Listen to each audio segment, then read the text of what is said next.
Good afternoon, everybody. So today I wanted to do my May reading wrap-up. The books I'm talking about in this video are the books that were not mentioned in the monthly freakout tag, the mid-year freakout tag, or the Taylor Swift coded TBR. These are all of the other books I read throughout the month of May, and some are read in April because I'm going to also be discussing books that I read for the book discussion groups at Print Bookstore, many of which I didn't end up going to the meetings for because of scheduling. So let's talk about those books first. The first book I wanted to talk about is The Light Pirate. And this book takes place in Florida, and it's about a family who loses their sons during a hurricane, so the dad has to go out and look for them, and then the wife gives birth to their daughter and names her Wanda, because the Wanda is the name of the hurricane that's coming through. So basically, this story talks about Wanda growing up and learning about the history of the town and her family history. And it was interesting and intriguing, and there's also an underlying message to this book about climate change and how important it is to take care of the planet, which I also enjoyed. So I gave that book a B+. The other two books are part of my Pride Month TBR, so I will be reviewing those in the video that I'm making with Matt later this weekend. Those books are Orlando by Virginia Woolf and Something Wild and Wonderful by Anita Kelly. The last book discussion group book I read was This Wretched Valley, which is a horror book, and I did not enjoy this. It's basically about people who are going hiking in the mountains of Kentucky, and they get lost. There's a lot of body horror in this book, and a lot of cannibalism and a lot of gore, which is why I did not finish it, because I just couldn't handle those scenes. I have also been connected with my friend Kate, through my friend Kate, to this website called Book Sirens recently. In the first arc I received from them was this book by this pirate fantasy romance book called Rooted by Emma Golding, which is set to come out at the end of this month. And I have already reviewed this book on Goodreads. I gave it 5 stars because I thought the plot was really engaging. I thought the relationship buildup was delightful. I enjoyed all the characters. It made me sort of think of Will Turner and Elizabeth Swann from Pirates of the Caribbean, if you guys remember those movies from the mid to early 2000s.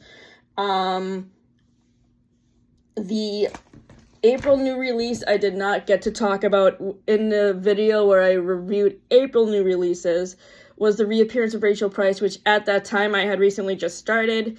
I really enjoy the reappearance of Rachel Price. It was my first book by Holly Jackson, and I am looking forward to reading the Good Girls Guide to Murder trilogy next. I thought the main character, Belle, was very annoying and whiny. But I really enjoyed the plot of them solving the mystery of why Rachel Price suddenly reappeared after being missing for such a long time. So I don't want to provide any spoilers, so please pick up this book if you get the chance. It's really great. Let's see.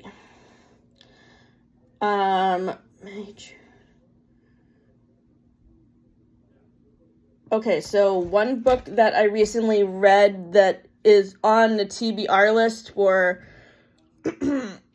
books with Lake Beach vibes is Summer Reading by...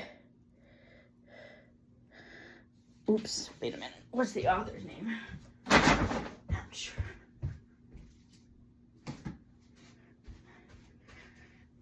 The author's name is Jen McKinley, and first of all, let me comment on the author's note of this book because she says in her author's note a good point about neurodivergency and how there are different people who have different kinds of reading speeds. And I love the fact that she mentions neurodivergency, because as somebody who is neurodivergent, I think it's good that she mentioned that in her author's note, and I appreciate her for that. This book takes place on Martha's Vineyard, and it's about a girl named Sam, who is an avid reader, and a guy named Ben, who owns a bookstore. And it's about their story, about them falling in love. And this book has great disability representation for dyslexia, because Sam is dyslexic. And I really enjoy the build-up with not only the romantic relationship between Ben and Sam, but the brother-sister relationship between Sam and her half-brother Tyler, who is 14. So I really enjoy this book, and I highly recommend it if you are looking for a good beachy read.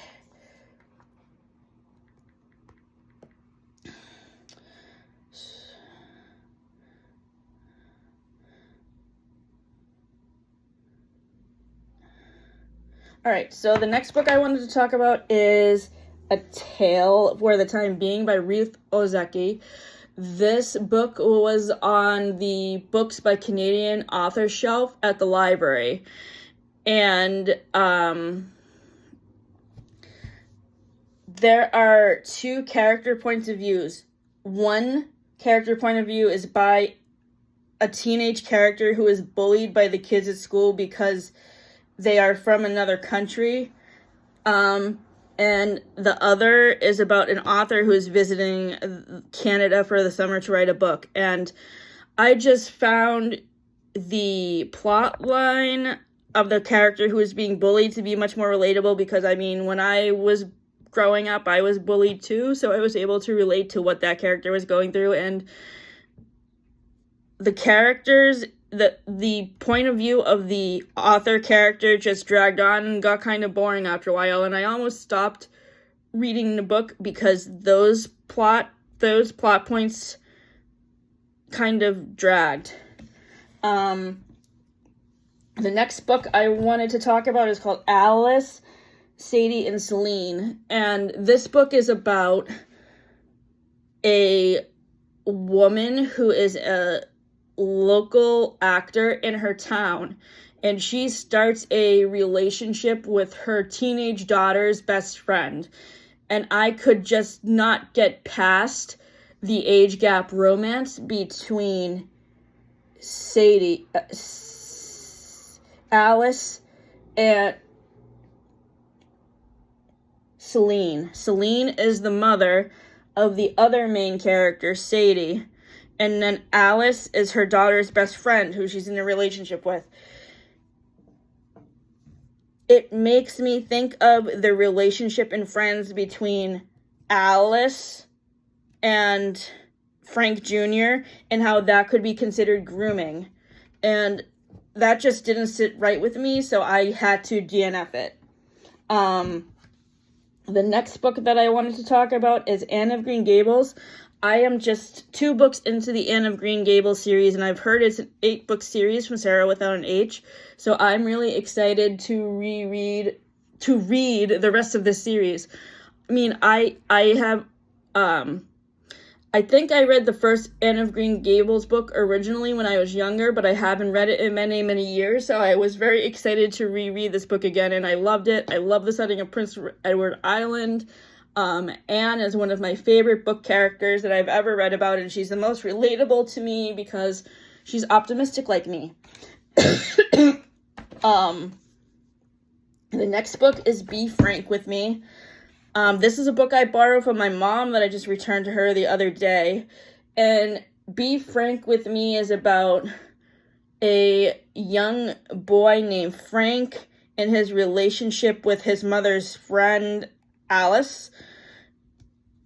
And a couple of other people who live in his town. So I like with what this author did here with not officially diagnosing Frank with autism. But based on my experiences with having a neurodivergent disability myself, and also having lots of friends who have disabilities on the autism spectrum, I could definitely tell that he was autistic, even though he didn't have an official diagnosis. And I really liked Frank's character a lot. He was, I think, 10 or 11 years old, and he was really into, like, old movies like It's a Wonderful Life, The Wizard of Oz, Casablanca, Some Like It Hot, movies like that. And I really liked the conversations that he had with the other main character, Alice, about the movies that he was watching, because it makes me think of the reason why I do this blog, because Matt and I review movies and TV shows, watch movies and TV shows, and review them for you guys. So stay tuned for our May-June entertainment wrap-up video, which will be out on June 15th, and the second part of that video will be out on June 29th. And then after that, we will be taking a month off from posting videos, and we will be back at the beginning of August with new content. The next book that I wanted to talk about is a book I'm reading right now, actually. It's called Everyone is Beautiful by Catherine Center. I just borrowed this from my friend Kate, and I'm about 67% of the way through. I'm gonna be honest, this is not... I love Catherine Center's writing. Every other book that I have read by her so far has been 4 or 5 stars for me, and I'm excited to read her new release coming out next week called The Rom-Commers. But with this book, I'm just having trouble connecting to the characters. Maybe it's because all of the women characters in this book are mothers, and I am not a mother, so I can just not connect to the experiences that these characters are having. So I'm probably going to end up DNFing this one, unfortunately. The next book I wanted to talk about is Euphoria by Lily King. So this book is a historical fiction, which is kind of like a semi-biographical account of the life of Margaret Mead, who was a famous anthropologist in the early 1900s, who is mentioned in the movie Hair, if you have seen the movie or that musical on stage. So what I liked about this book is that I went into it not knowing a lot about Margaret Mead and the research that she did. So that was the most intriguing part of the plot for me. And I don't know if I mentioned this, but I love Lily King's writing. I think it's really good. This is my second book by her. The other book that I read by her in April was Father of the Rain.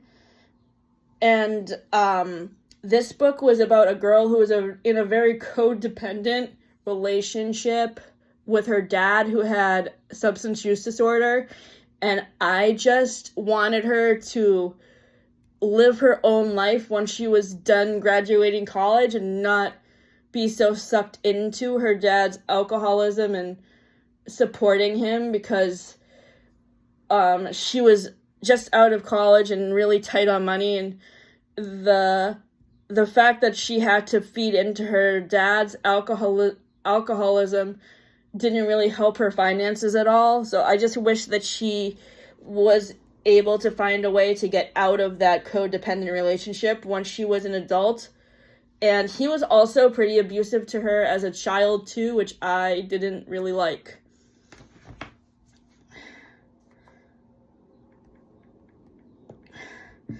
The next book I wanted to talk about is Finley Donovan is Killing It.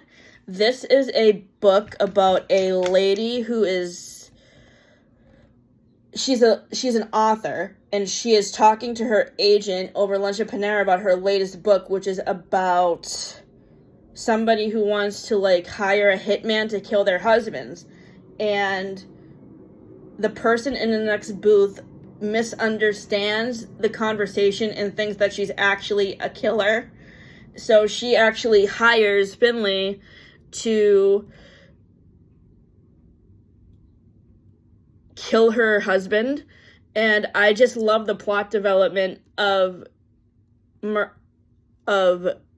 Finley being hired to kill this lady's husband, and like the mistakes you can tell that makes you see she's not even really a person who would kill people. Like, she makes obvious mistakes when she's hired to commit this crime that makes people see that she's not really meant for this type of work. But it's really funny, and I highly recommend it.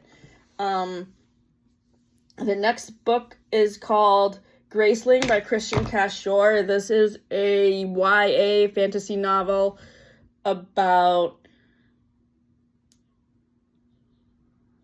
oh crap, now that it's been so long since I finished this, I don't remember what it's about. But what I really liked about Kristen Cashore's writing is the world building of her fantasy world, and how the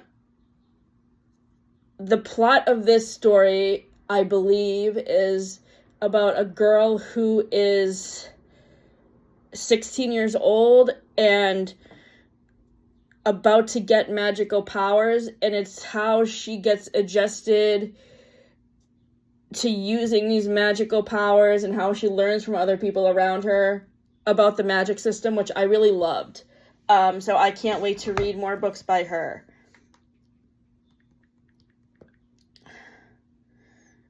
The next book is If an Egyptian Cannot Speak English.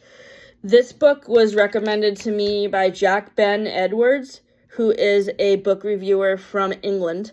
And this book was really interesting because it was about,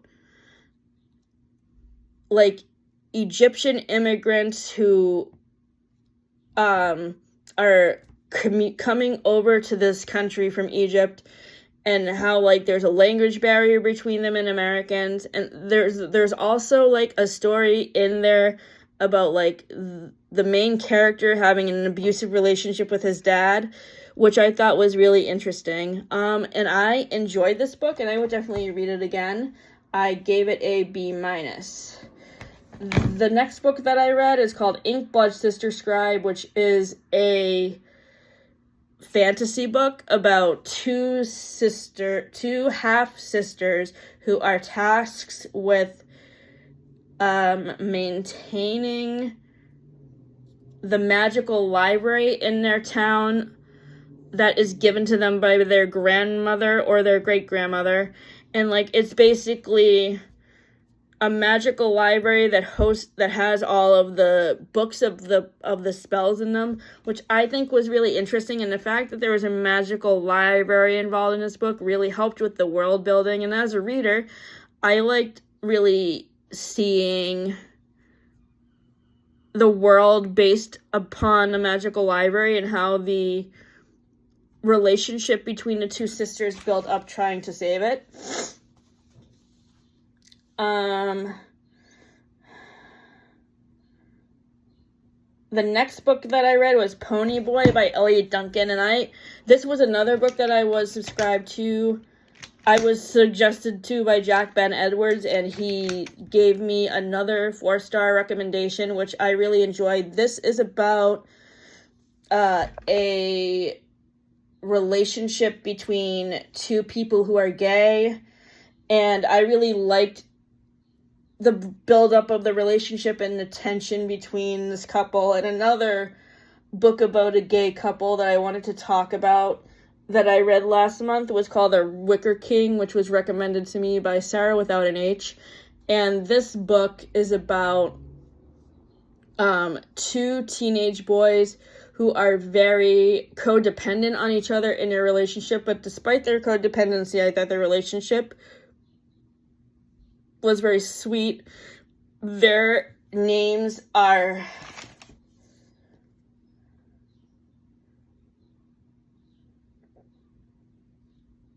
Jack and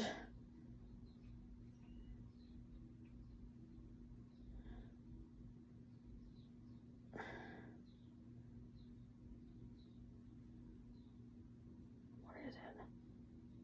I guess it's not on this list.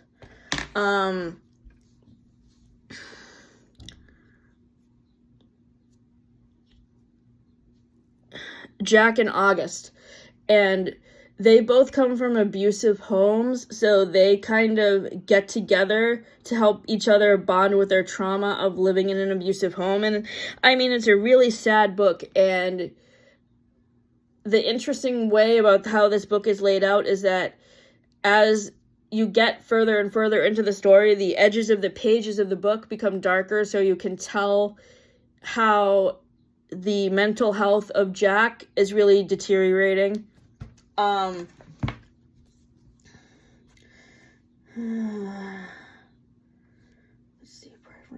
Okay, the next book that I wanted to talk about is really good, actually. This book is, again, the main character is not relatable to me because she's going through a divorce, and it's about how she navigates going through her divorce. But the reason why I picked this book up was because it is by one of the writers of my favorite show, Schitt's Creek, and she brings a sense of humor and levity to a really depressing topic, which is going through a divorce, and I really enjoyed it, and I want to read more books by her. The next book I'm currently reading right now is called Rock Bottom Girl by Lucy Score. This is only my third, well, technically my fourth, because I'm reading the Knock 'Em Out trilogy. My fourth book by Lucy Score. I love her writing, and I love how she builds up the relationship between her characters in her books. The one thing I do not like about Rock Bottom Girl is that Marley is really a negative character, and she kind of is depressed, and it makes her kind of unlikable, but I really like the buildup of her relationship with Jake. But I'm probably going to DNF this book because I just don't like Marley. The next book that I wanted to talk about is The Making of a Major Motion Picture. This memoir is about Tom Hanks's career in the movies. He's been one of my favorite actors for many years. But the thing that I didn't like about this book was that it was too overly descriptive, and the pacing of the book was too slow because of the fact that things were too overly descriptive. So I had to give this book a C-. I also read The Six of Crows duology by Lou Bardugo last month, and I just love her writing. I loved the world building in The Six of Crows. I'm going to be reading The Familiar next by her. That's on hold at the library. Another book I read by Leigh Bardugo last month is called Wonder Woman Warbringer, which is part of a series of modern retellings of the DC superheroes. So, like, there's a book for Wonder Woman, there's a book for Batman, there's a book for Superman. So, the one for Superman is written by Sarah J. Maas, who wrote Throne of Glass and ACOTAR and Crescent City. So I'm actually really excited to read that book next in that series. And I gave Wonder Woman Warbringer an A-. Another book I read last month was called The Inheritance Games by Jennifer Lynn Barnes. People compare this book to Knives Out, which is one of my favorite movies, and I can see why they make this comparison, but I just found the pacing of this book not to be very fast. And I didn't really like the main character very much, who was the girl who actually got asked to go to the rich people's house, even though she wasn't related to the family. Like, I don't understand why a random citizen who didn't even know this family would be asked to be inherited to this person's will when she didn't even know the family. That whole aspect of the plot made things super confusing, but I did enjoy the writing of this book, and I might give the rest of the series a try. I really don't know. The next book that I'm reading right now is called The 7-Year Slip by Ashley Poston. this is by the same person who wrote The Dead Romantics, which I also read last month. And she is coming out with a new book at the end of this month called A Novel Love Story, which I'm very excited to read and review for you guys.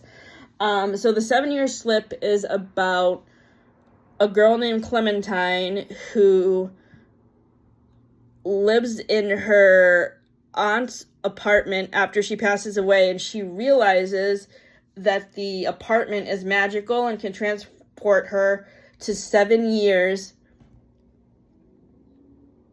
in the past.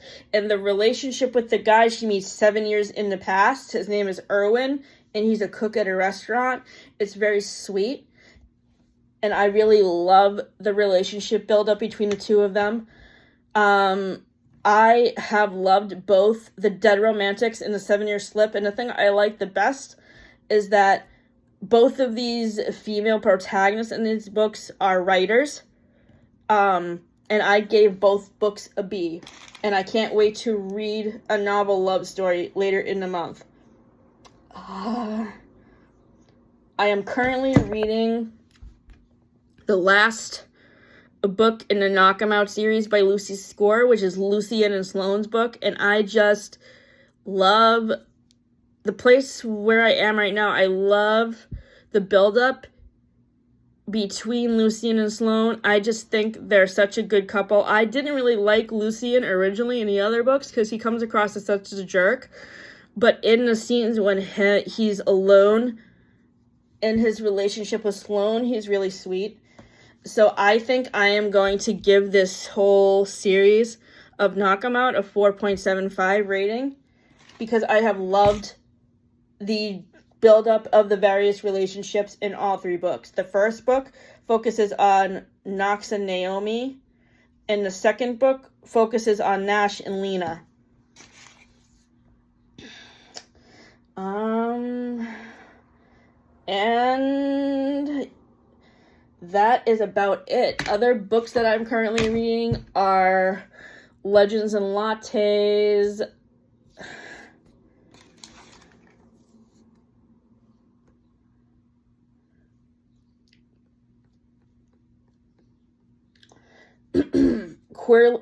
Other books that I'm reading at the moment are Queerly Beloved by Susie Drummond, Legends and Lattes by Travis Baldry, Gwen and Art Are Not in Love by Lux Croucher, The Ministry of Time by Kayleen Bradley, The Light After the War by Anita Abril, and Big Swiss by Jen Began. So I will be back later this weekend when Matt and I make our May-June entertainment wrap-up video, and in that video I will be reviewing my TBR for Pride Month, and then I will be doing my June reading wrap-up on June 29th. So stay tuned for both of those videos. Have a great weekend.